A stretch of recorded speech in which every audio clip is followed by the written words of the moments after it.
Hurwitz and is the author of the New York Times bestselling Orphan X novels.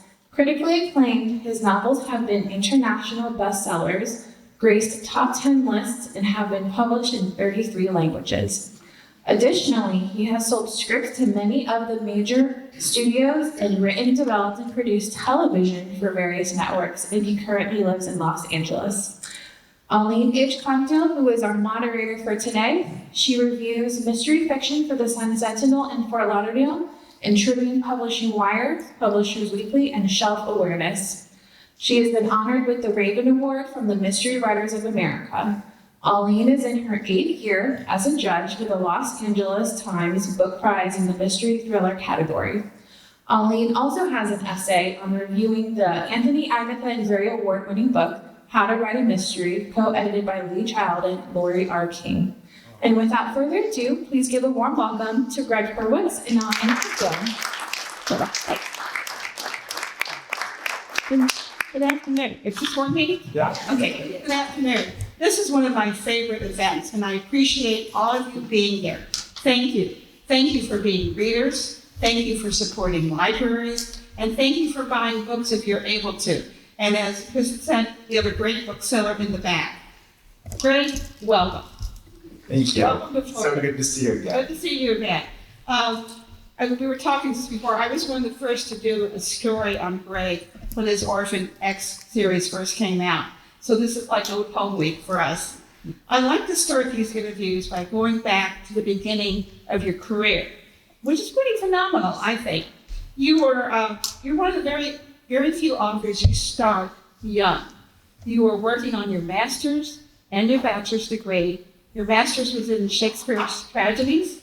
Yeah, I needed a very practical degree to enter the job force. It's my primary goal of becoming a novelist didn't pan out. So You started working on a book called The Tower, which ended up being published and being quite a success. And few people graduate and become an author right away. Let's talk about that. well, it was wild.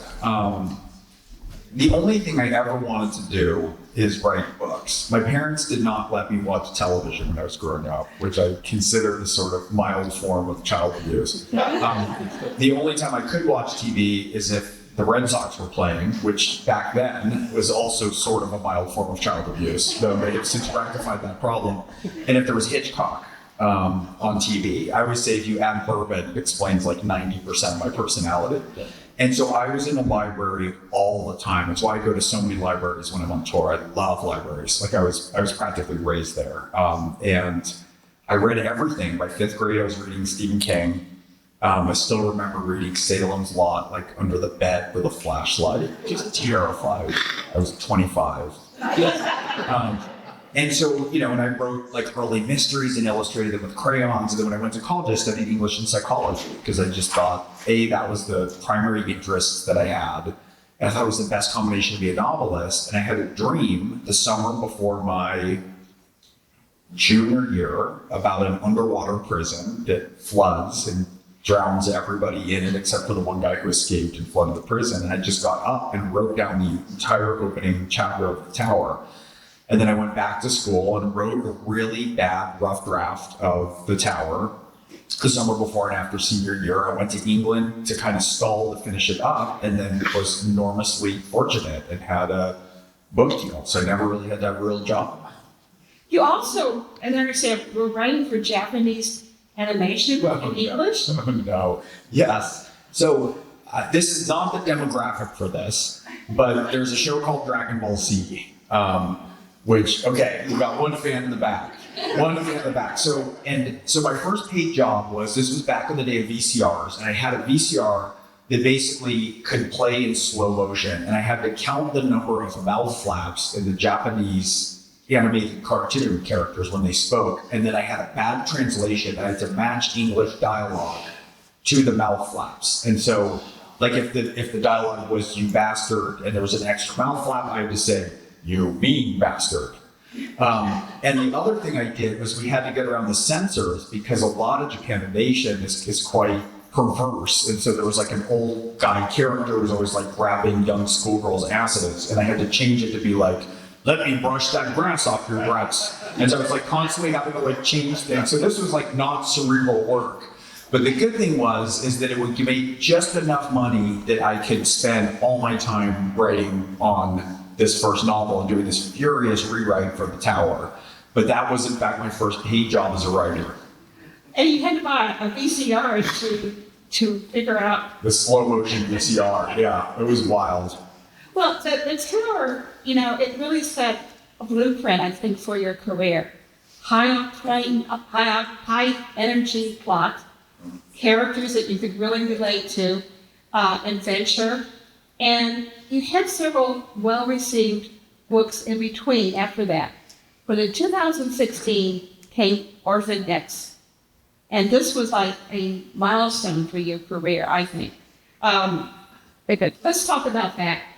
Orphan X is Evan Swope. Did I pronounce that right? You did. Okay.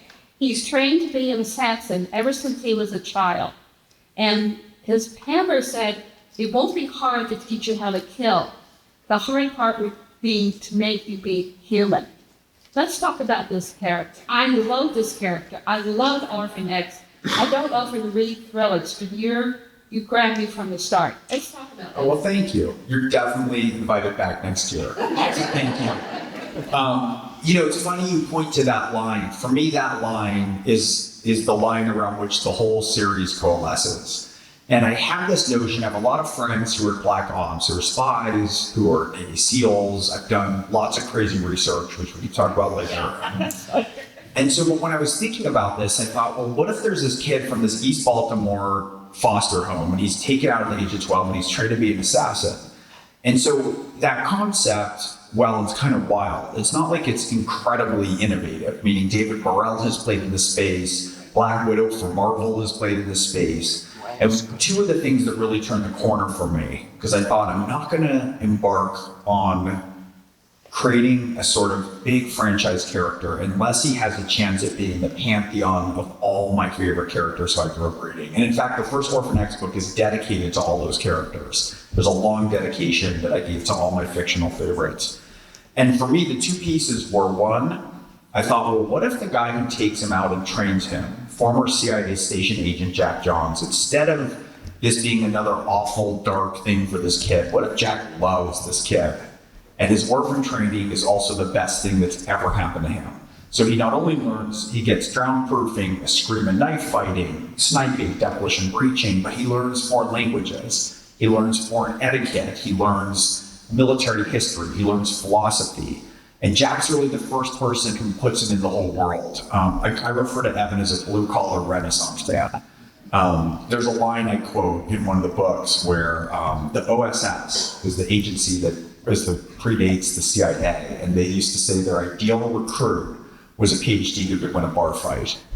And that to me is Evan. And so Jack loves him, and he keeps this pilot light of his humanity intact in him. And in a way, it's almost like his Achilles heel, because it's a lot easier in the short term or middle term to just be a true believer. And we're certainly seeing that around the world and around the country, that, people who have a sort of vehement ideological bearing and they don't see the world in any shades of gray can win the day. So that was number one for me, was this notion that Jack loves him, and this is a wonderful thing. The other thing was I wanted to take an archetypal character and put him in the real world where you and I live. Because the one thing we never get to see is we don't see James Bond go home. We don't see Jason Bourne have like an awkward encounter with a single mother who lives downstairs from him in the elevator. And, so Evan's nemesis is 90-year-old Ida Rosenbaum, who may or may not be based on my late grandmother, may she rest in peace, who's like constantly berating him because, his truck that just got shot up has leaked oil. And so that movement into the quotidian and the mundane from the archetypal, and then the notion that he was raised, I say he was taught everything except how to speak the strange language of intimacy. But it's really a series about someone becoming a human, and it's just wrapped in sort of kick-ass thriller novels. And when he leaves the orphan program, he sets himself up as basically a hero. He calls himself the Nowhere Man. And he helps people who are vulnerable, who are in danger. Let's talk about his role as a Nowhere Man. So part of it is By the way, you know what we should do? People call this phone number. Let me just turn my phone on here. This should be, last time I did this, about 100 texts came flying in. So we'll see if we can avoid that embarrassment. But people call a number, 1-855-2-NOWHERE. Let's call it. Let's see what happens if we call this number. It's 1-855-2-NOWHERE. And here we go.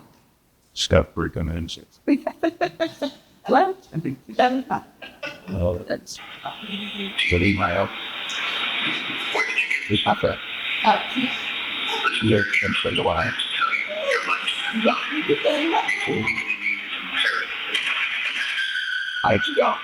I'm just you like it.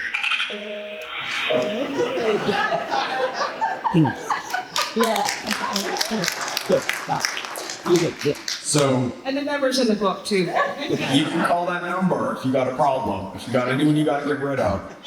So basically, you know, if you're trained to be a killer, but you're also trained to be a human, at one point, those two things are like trains on a collision course. And so when he leaves the program, he wants to only take cases that are aligned with his own internal moral compass. And so that's what that phone number is. People call him with nowhere else to turn, and he answers, and he always says, "Do you need my help?"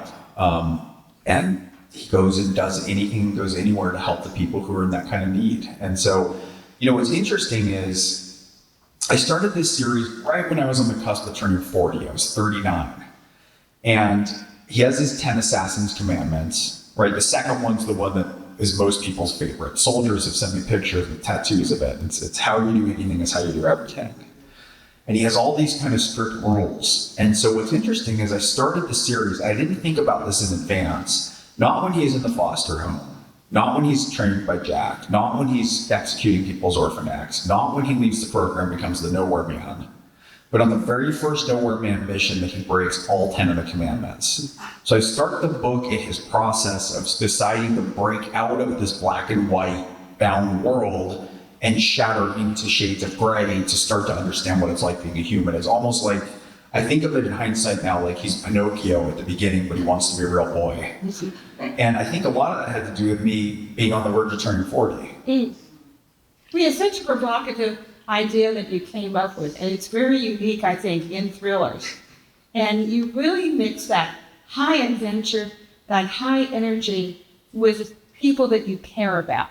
You know, he's carrying around weapons, he's shooting people who are bad, but you care about them, and you always wonder, oh my God, is he going to end the series like this? Well, you know, character is everything. People, you know, we have so many of these conversations, and people say, what's more important, character or plot? And for me, all plot is character and emotion, because your character has to make different choices in any circumstance than anyone else would. So an Orphan X action sequence can't read like a Bond action sequence. It can't read like a Reacher action sequence. He has to handle things in his way. And what we come back to, and what we love, and what we're compelled by, it's always character. If I were to ask you all right now what your favorite James Bond action sequence is, you'd all stop and think. But immediately, we know exactly how he takes his martini. And so those character elements that we are spending time and we're drawn into a world and we have a familiarity with the characters is all that matters to me. I totally agree.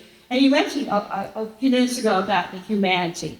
I love the fact, those scenes of him in the condo. He has this wonderful condo that he gets refitted for his own needs.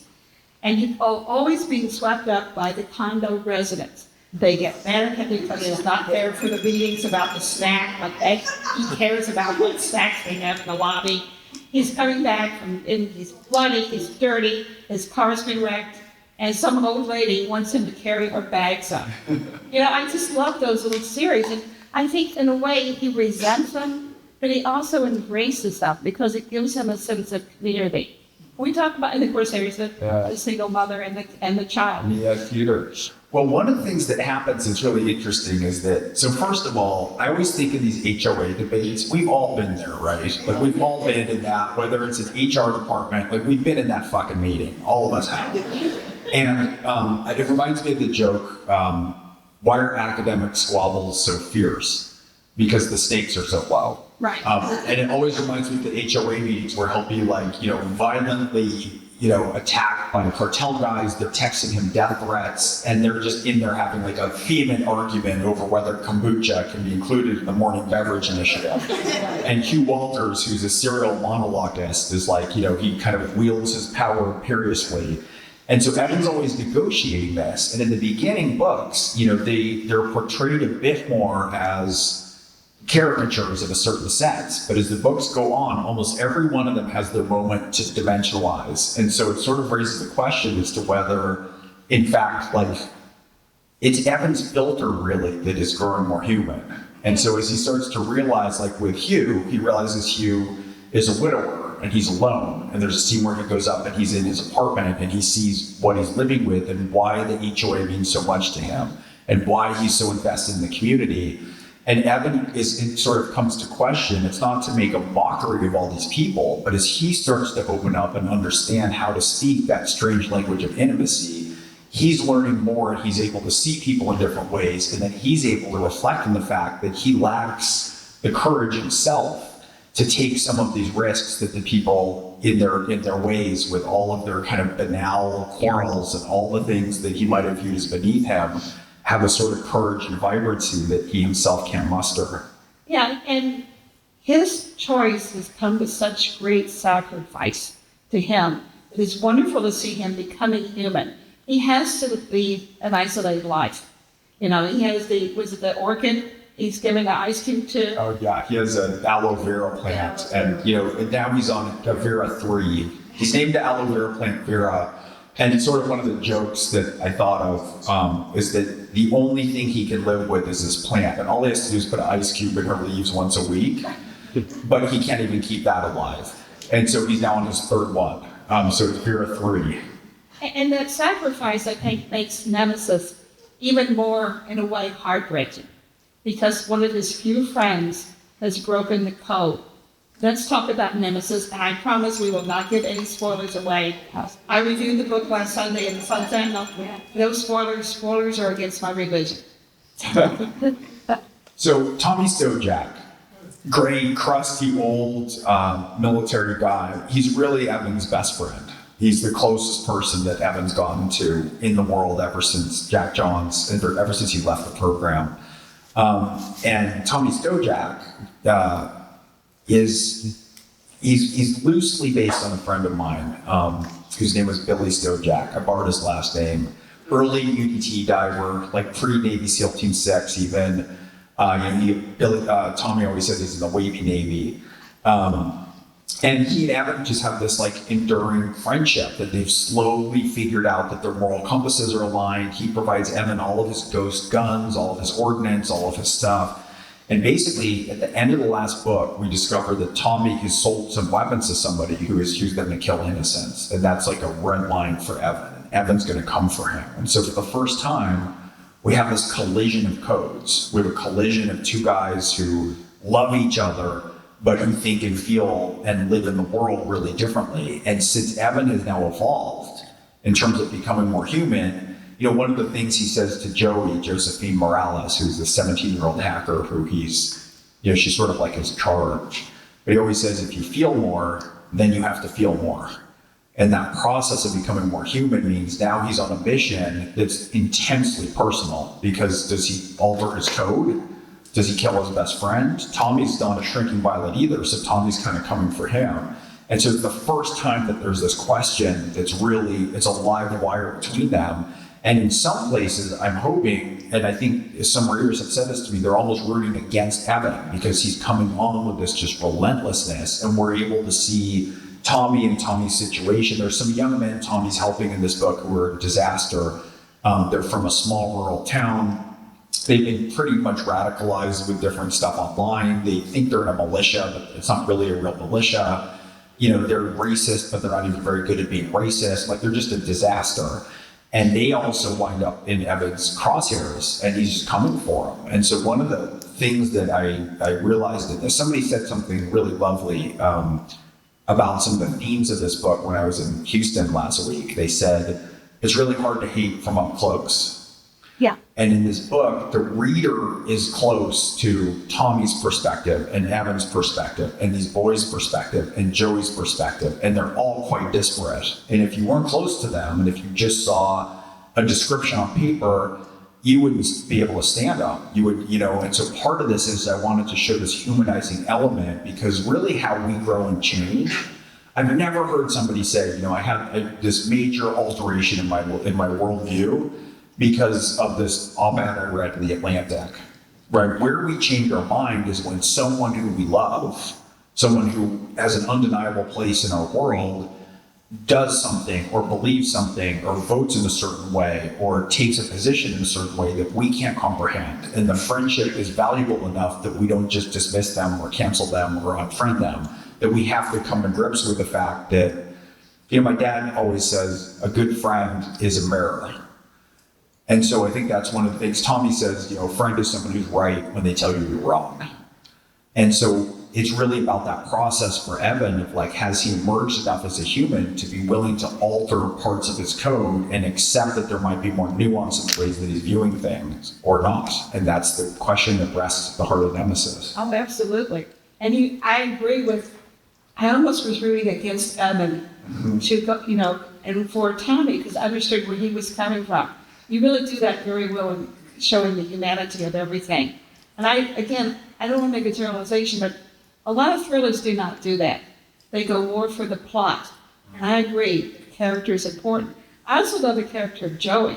She's a teenage, 17, I think, computer expert, and her dog, but she named the dog. Let's talk about that character and, of course, the character dog.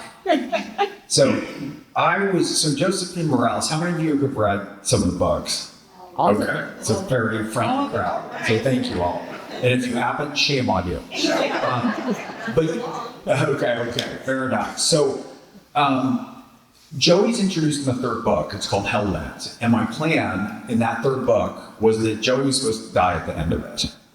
And if you read the third book, you'll see the scene right where Joey is there and she's going to die. And I got to that point and I couldn't do it. I couldn't kill her. And part of it is that, Evan starts off as a bit of a lone wolf character, right? He's a very solitary assassin.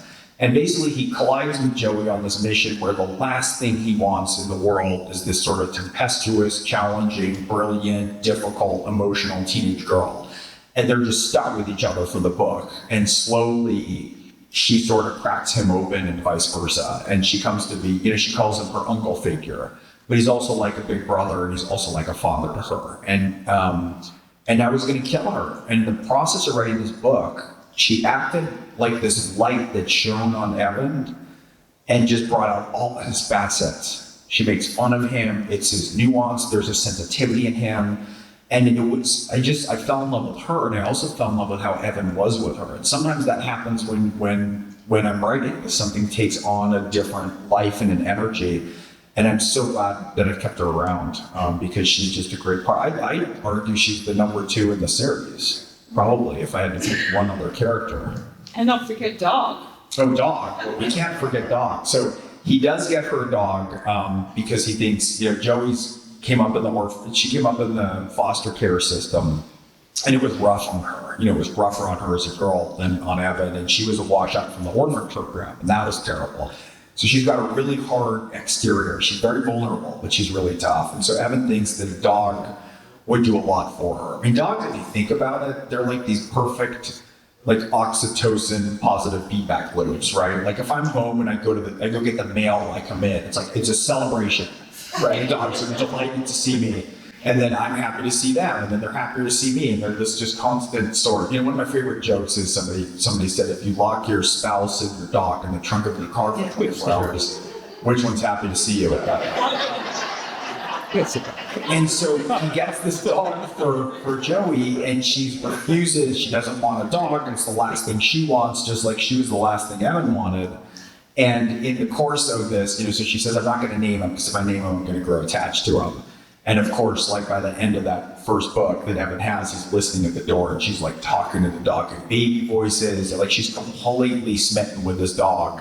And so she just falls in love with the dog. And the dog, of course, is Rhodesian Ridgeback, which is my favorite breed. I have 3 of them at home. I've got about 400 pounds of dog at home.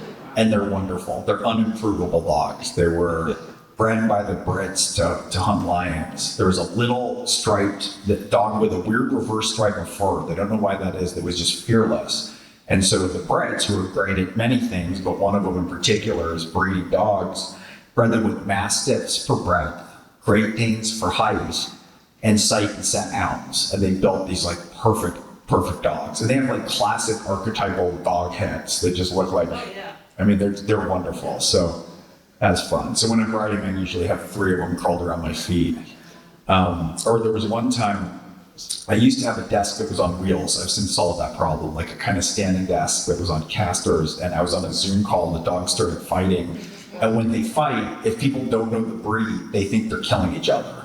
So my house looks like Jurassic World half the time. Like if people, you'll pick your drinks up and they'll knock over a coffee table.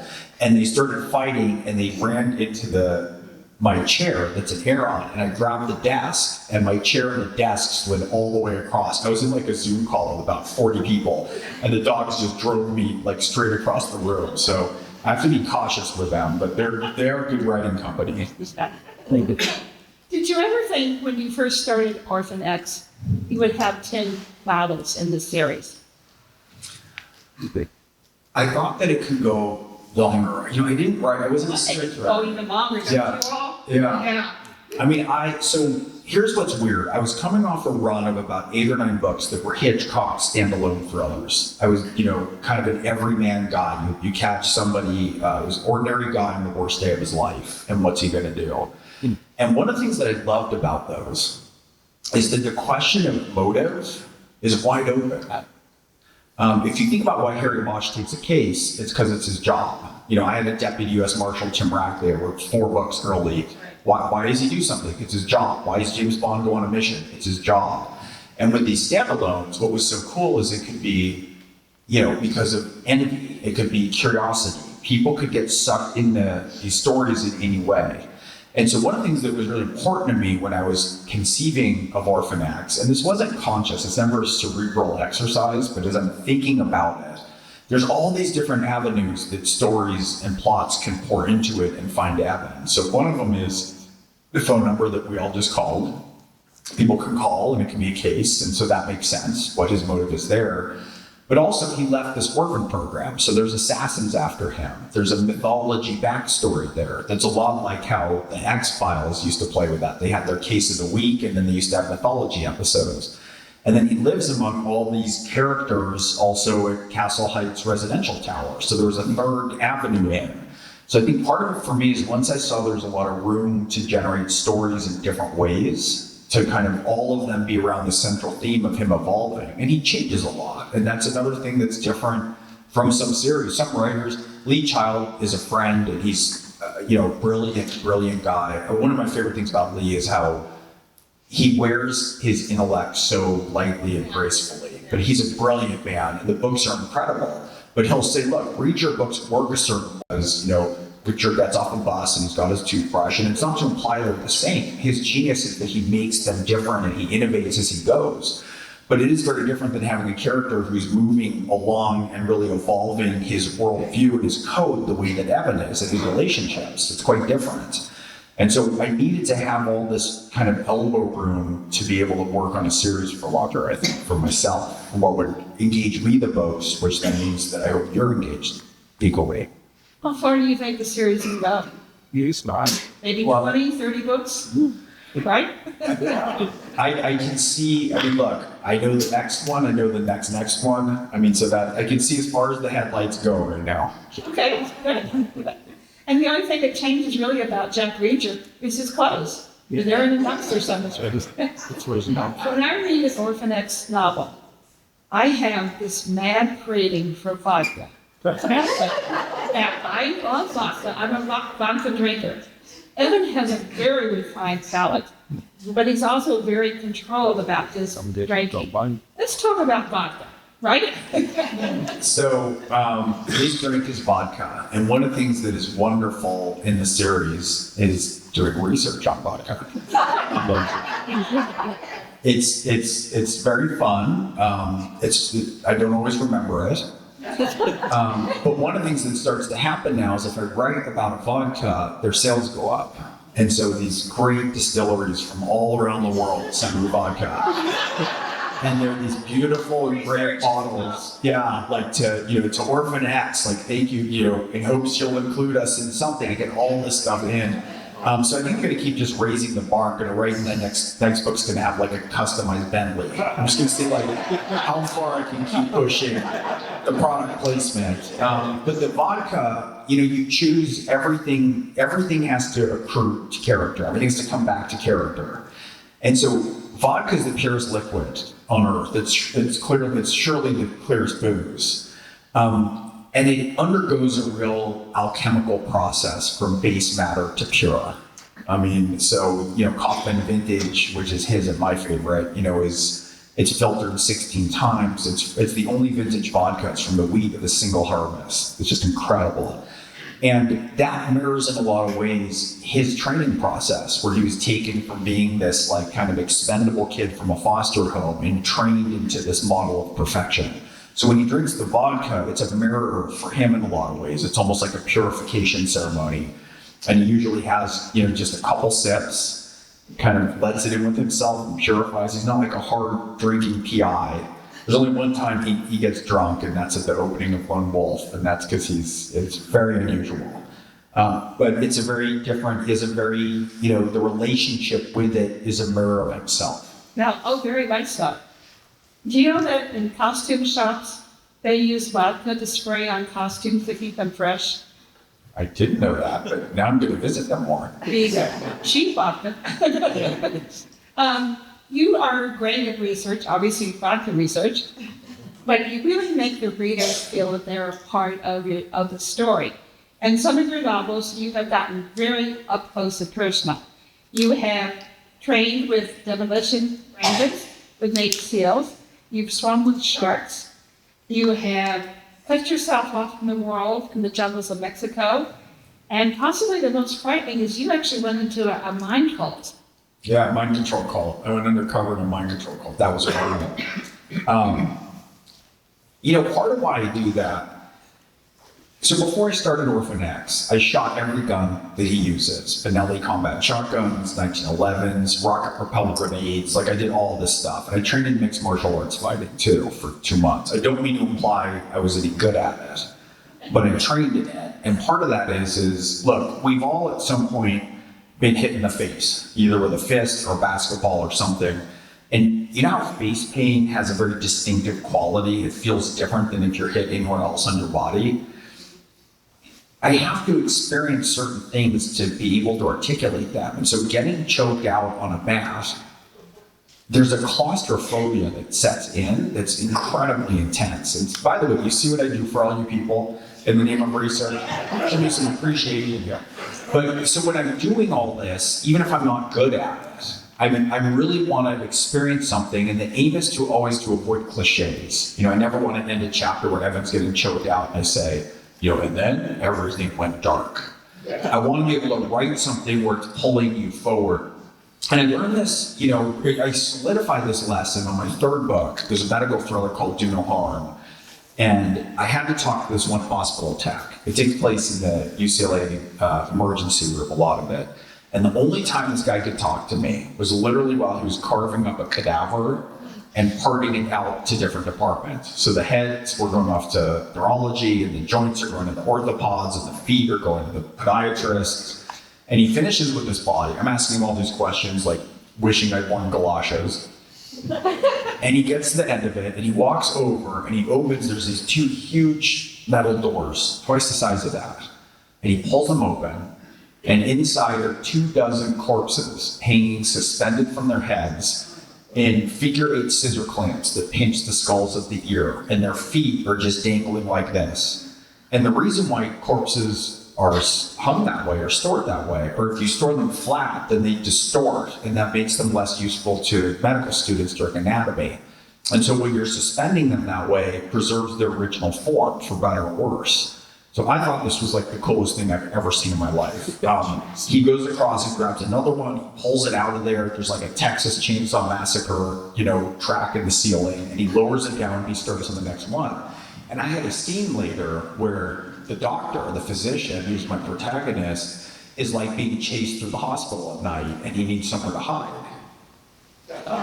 So what I realized was the point of research isn't to go and fill out something that's preconceived. It's to go somewhere and be open to opportunity. It's to be there and see what I can discover.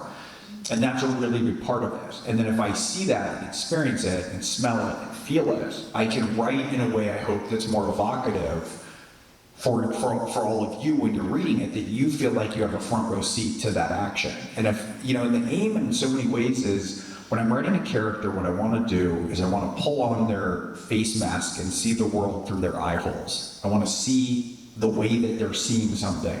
And so it involves a lot more talk. I don't want to just call a public information officer who's a cop or with the military, because then you feel like you're talking to a legal department.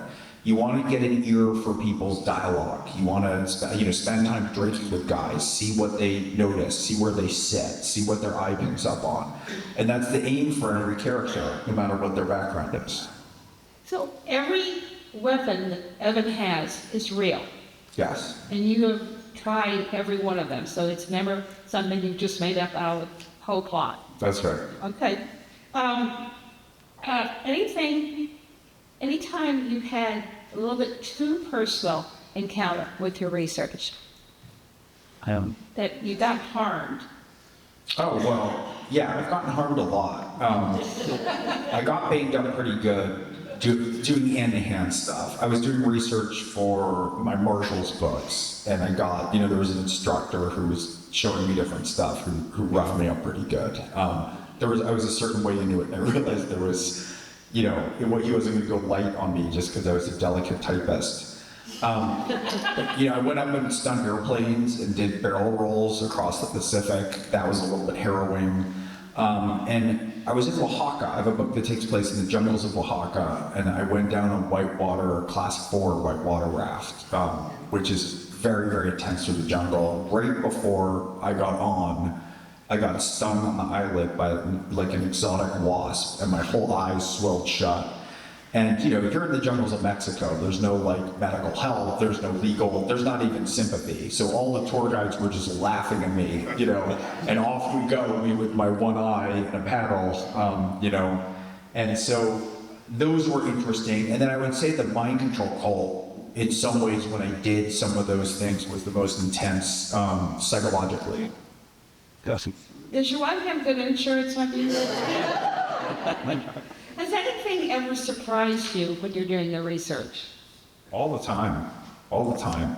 Interesting things come together. I would say the one thing, the cult stuff was the one thing that I couldn't write it as it was. I had to tone it down significantly because you wouldn't even believe it. It's so easy to manipulate people. And if I wrote about the sort of, blissed out manipulation and how it functions and how people seem, how it really is, it wouldn't carry you across the suspension of disbelief. I had to tone it down. You've talked to a lot of experts, Navy SEALs, CIA, FBI. Aside from the research, did they give you insight into their emotional life? Yes, and that takes a lot of trust. I'm really close with some friends in the community. I was a best man in one of my friends' weddings who was a 60 gunner in the teams. Those relationships really develop. A lot of that is a lot of time talking and drinking, and them also knowing that I can go on and off the record with me. So at times I'm like, look, I need to design a bomb that is, jerry-rigged out of the stuff, and we'll sit down. I sat down with an old school, crusty demolition breacher, and we design it all out. And he'd be like, okay, now we're going to go back and switch 3 things, because, I don't want to write an instruction manual for anybody. So part of that is really the trust. And so it functions a lot like with mafia introductions, where, if I need somebody now who's in the Secret Service, let's say, I'll call a friend who's a sniper, who once did a joint op with CIA, who once was roommates with someone in the Secret Service, and they'll kind of vouch for me. And then I'll talk to them, and I'll know that I can talk differently and a lot more in depth. But the things that get really close to trauma, that has to be approached very much in the context of a friendship and a relationship and with a lot of care, and then translate it out in different ways. I've had some people, I had a guy one time tell me, there's one character I was researching that had to do with, I'm going to be vague for obvious reasons, but he told me a bunch of stuff that was sort of like serious, high-level black ops stuff, gave me a lot of detail, and then he called me, he had a lot of trouble sleeping, a lot of trauma, and he said, listen, if you put anything in there that is descriptive or mention my name in any way, there are people who will come to your house and kill you and your family, and then they'll come to my house and kill me and my family. And I said, well, I'm not going to do that, but it was like, there's times when you're too close to the stove post, but there's people who have done operations that everybody knows the operation, and so if I have insight on that, I have to be incredibly protective of that. During the course of a novel, the characters have to change, as Evan has in book to book. I would also think an author has to change from the beginning of their career to where they are now. How have you changed from your other novels and also in writing about Evan? That's such a good question.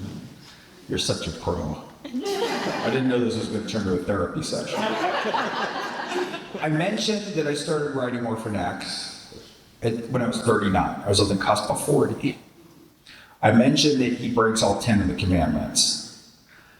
One of the things that's happened in the writing of Orphan X that's really different is, for me, middle age, let's assume that 40 is middle age, assuming I don't get hit by like an Acme safe or something, but arriving at the middle, one of the things that differentiates it is I think when you're younger and you're changing and letting go of habits, you're letting go of habits sometimes, or vices that don't serve you.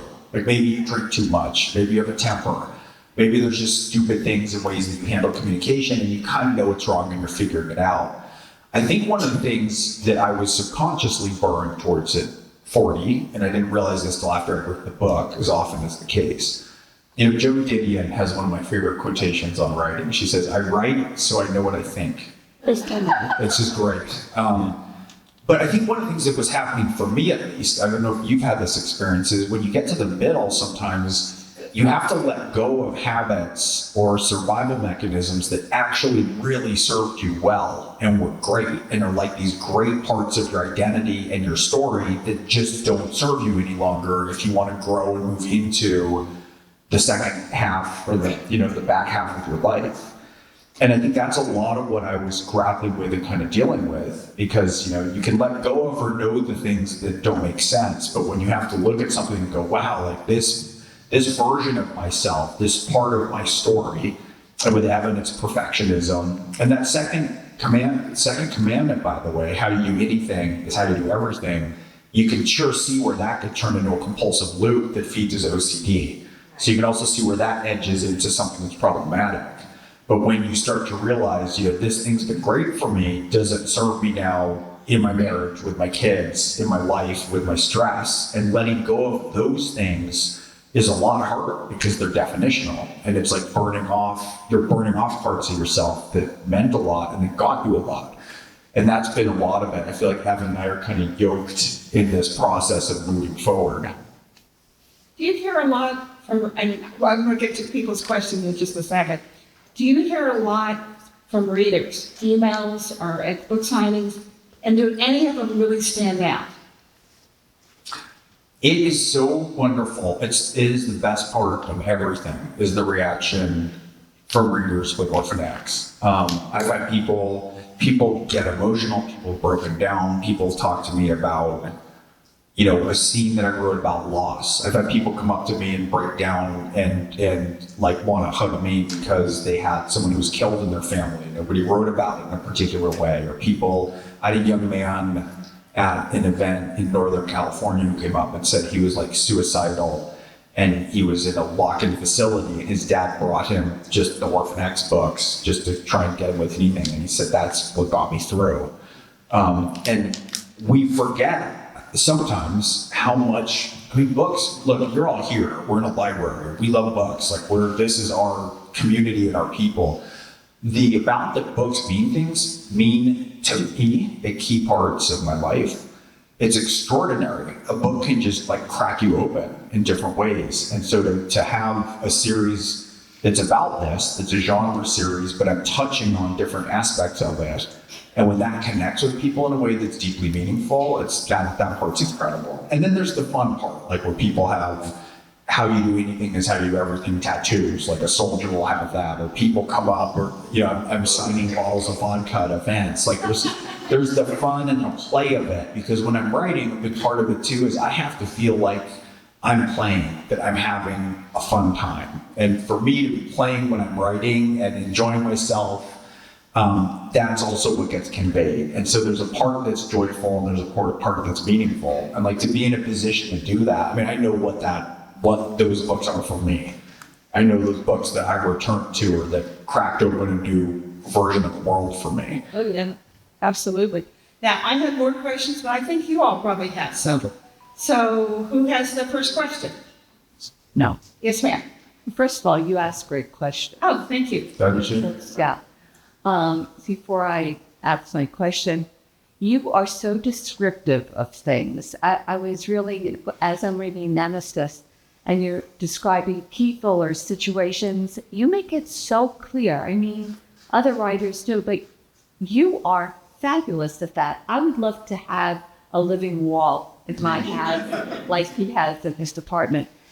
I have to say that I'm very glad to hear that you have the next two books, because this book is different from the others because nobody calls the Nowhere Man. So I thought, oh my God, because you run out of ideas. But I'm glad to hear that you have more, so thank you. Yes. Well, thank you. That's lovely. More remarks like that, please. We'll just take some compliments. Yes, ma'am. Okay, I didn't figure either. He was from way before Orphan X.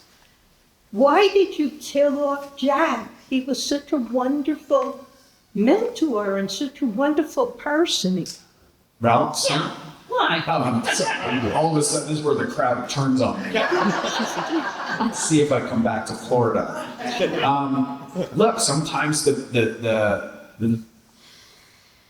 Evan, in a lot of ways, had to be rudderless to reconstitute himself, and a lot of times the deaths in series or in movies and the parts that are painful, that put us at odds, are also the things that break through and are meaningful. I'm not just writing stuff that's going to be happy, that's going to have all of our favorite characters surviving and thriving. And Jack just, meant everything to him. And that scene, it's such an emotional scene when Jack goes, the real time. But I'm sorry for that. Yes. I apologize. Other questions? Yes. Yeah, I have two questions. One is, do you go back to the psychology? Because it seems like you're really into that aspect of things and understanding how people work. And then my second question is, what is your process for writing a deep outline? Discipline. So I'll go in reverse order. I write with what's a rolling outline, I call it. I basically, before I start a book, I have about 17 to 27 pages of just bullet points, and it's everything. It's themes, it's scenes, it's action, it's snippets of dialogue, it's character ideas. And as I'm writing, I kind of mash forward, if that's the clay, I shape it up just ahead of where I'm writing. And it's constantly evolving. I always do my first 3 or 4 chapters. And then as I'm writing, that outline tends to be, it's living and breathing all the way through. If I have the outline fixed, I discover so much when I'm writing that I don't want to have it be locked and fill it in, because I'm constantly kind of dancing with what I'm figuring out. And so if I'm writing and I reach a scene and I go, oh, wait a minute, I can drop a handkerchief here, and then in the second act I can do this, in the third act I can do this. I want the outline to constantly do that. So the outline tends to bloat, and then it starts to shrink. And when I'm done, I have a 400-page novel over here, and then an empty Word doc where the outline was. As for psychology, yes, psychology was one of my 2 undergraduate majors. I studied English and psychology. And I'm fascinated by it. And so it's been a huge driver of my life and the way I see the world and the way I see myself. Carl Jung in particular was a huge, inspiration to me. He was Freud's student and rather brilliant, and he wrote about almost nothing but narrative. People think of, Jung he's amazing, but he's hard to read. Reading Jung's a little bit like digging a hole in your face. But Joseph Campbell, who, we're more familiar with, Hero of a Thousand Faces, is kind of like the Cliff Notes to Jung. But when I reached Jung kind of takes Freud's theories and then he broadens them out into an archetypal narrative perspective and starts to play with shared myths and other things. And that was a huge part of it. And then how that is constituted, how stories are constituted within us. And so I think stories are foundationally psychological in so many ways. I think that they, if there's a tribe in the Amazon that is cut off from any other human contact, any other culture, we know certain things when they're discovered. They're going to have eyelids, they're going to have opposable thumbs, and they're going to have a hero narrative story with all of the same parts that every other culture does. And so I think it is, depending on one's belief, either God-given or evolutionarily selected, it's something that we have integral to us to teach us to contend with the internal and external unknown. And then, I'm also very mindful of the ways in which people have their own stories internal to them that describe the world, and what story they're living tends to be in a dance with the world they create around them. And that's always fascinating to watch. Say, sir. Before I ask any other questions, the books are on sale back there. Stacy, our wonderful bookseller. There's also pamphlets about the other upcoming events for this series. They're over on the right side. So please, I hope to see you all and others. Tomorrow night is Alice at work, and I'll be there too. Any other questions? Well, you just had one, so this lady, our gentleman. Jordan Peterson. You have a pretty good relationship with him, something about active animals and what he wrote and some stuff. So when I was an undergraduate, my aforementioned degree, my undergraduate thesis advisor was Jordan Peterson. I took a course of personality psychology from him, and then I took a Jung seminar that asked me to be my thesis advisor on the psychology side, was distinct from the English side. And it was funny because when he and I had been very close. I helped him edit 12 Rules for Life. Like, we go back forever. And when I had the 10 Commandments that Evan was raised by, I wanted to have another set of rules for life that Mia is raising Peter with. But I wanted them to be good ones, ones that are actually helpful to a more normal childhood. So Jordan at the time had just written a Quora article. He was little known. He'd then gone to Canada to be a professor, and was little known. And he had a Quora article called 12 Rules for Life before his book, which I think is the biggest best-selling nonfiction book of the last maybe quarter century. And so I borrowed from it, and I put it at thought, well, this should be uncontroversial. So he's in the books too. And actually Nemesis there's a quotation of his that I like quite a bit. He says, "To be alive is to be in trouble," which is a line of his that I like a lot. And so, yeah, we've been kind of tangled up. We've been having a 30-year conversation. He's actually, our tours are crossing, so he's actually staying in my house in LA right now while I'm out here. So, yeah, we tend to also, we've done a lot of work. I do a lot of work against polarization in the culture and against extremism. And Jordan is center right, and I tend center left. And so we've done a lot of kind of bridge building between our communities that's been very effective. No. Other questions? Okay. The gentleman behind me hasn't said anything, so. On the list of 30 vodkas, have you tried each of them? Yes. From what I can remember. Do you plan to expand it?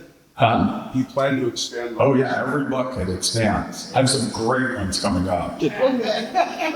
Yeah, they're fun. Okay, lady. Okay, Sunday night I watched Jeffrey Deaver's Tractor on TV, and after that we put on Reacher, Lee Childs. Have you ever thought about making Orphan X a movie or a series? That was going to be one of my next questions. So. There you go. So I did adapt these books at one time, a year before the first Orphan X came out. I sold them to Bradley Cooper, who was the only person we went to.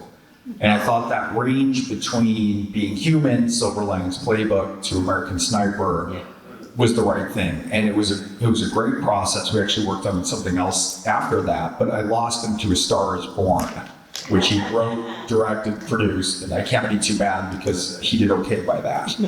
And I have the rights back, and I've just steered them in somewhere else now that I'm really happy with, but I can't say yet. I don't mean to be coy. Well, I do mean to be coy because I made coy, but we're not announcing it yet, but if you stay tuned, we should have some news on that front, so. And there was a question that, yes. Coming from the LA area, I'm hopeful that you weren't affected by the fires. Oh, well, thank you. That's kind of you to ask. We were evacuated. It was real close. We had the Palisades fires coming over the hill at us, and then some asshole lit a fire. There was a lot of arson in the follow-up, and there's a bunch of reasons for that are complicated to get into on the other side of our neighborhood. And so we had coming in on both sides, but everyone is okay, and the house is okay, and the dogs are okay.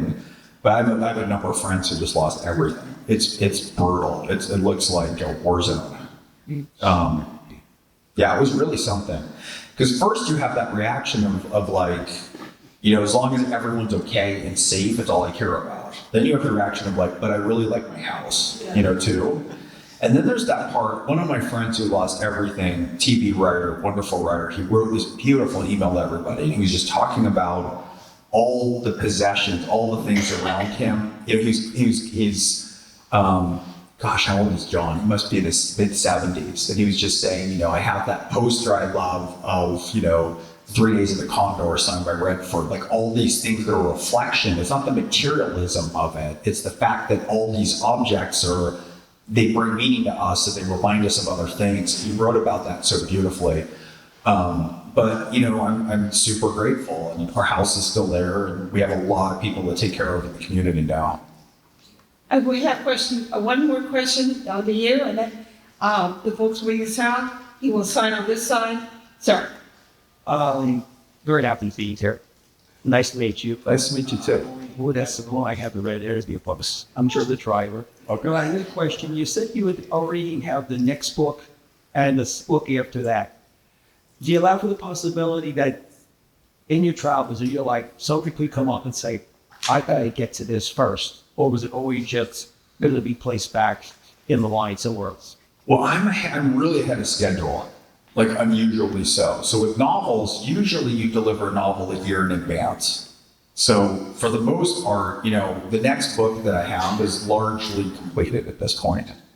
And I'm already into the one after that because I'm ahead of schedule. So what I do leave room for is things will collide in my schedule. It just is happening further down the line than you think. Should we do one more? One more question? You look so nice. Yes. You. Why do you look surprised that you look nice? Yes. I have never read any of your books, but they sound fast. Is it in order to read them, or? If you love series, you could certainly read them in order, and you will see things grow and evolve. I make sure with every book to kind of reset everything. So I have new readers. Each one of my books, fortunately, they're moving the right way, has more readers on, and then people go back and read through. So you can pick up Nemesis, and then if you like it, you go back to Orphan X. And I send that in my review. The books, they're on sale back there, have been signed by our wonderful author here. Thank you all for coming. Thank you.